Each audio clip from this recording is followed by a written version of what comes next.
大家好，我是星车坊小沈。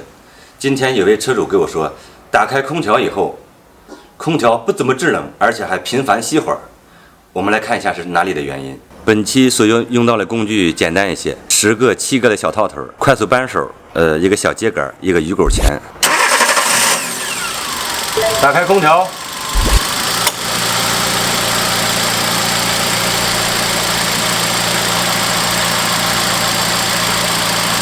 好的，现在目测是看到这个电子扇不转圈，我们来检查一下看哪里原因。好，我们来测量一下风扇继电器这有没有电。好，这里有电。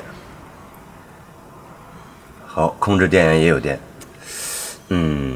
我们再来检查一下这个它这个低速风扇这个保险。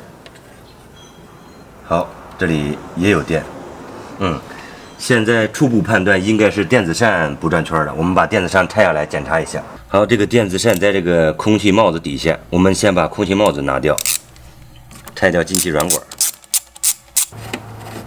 拆掉空气帽子所有的固定螺栓。固定螺栓全部取掉以后，拽掉废气连接管，我们把空气帽子拿掉。空气帽子拿掉以后，上面有2根水管，一个是上水管，一个是回水管。在拆水管之前，把水箱盖轻轻的拧一下，打开放空气。好，再把它拧紧。现在我们拆掉上水管跟这个通气小水管，用钳子把这个管轻轻的转一下。掉了。现在开始拆风扇上面的2条螺丝。好，最后把这个风扇上面这个连接线打开它，把这个风扇从这里边拿出来了。我们找来2个电线，2个换电瓶用下来那个帽子，把一根电线放在这里，另一根电线接正极。好，我们用这2个头直接给风扇供电，看风扇转不转。好，供电，风扇不转，风扇证明损坏了。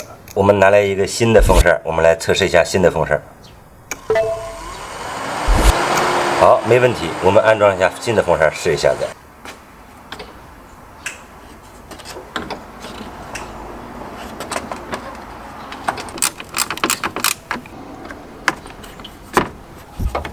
我们把风扇已经安装上去了，我们来试一下。好，打开空调。好，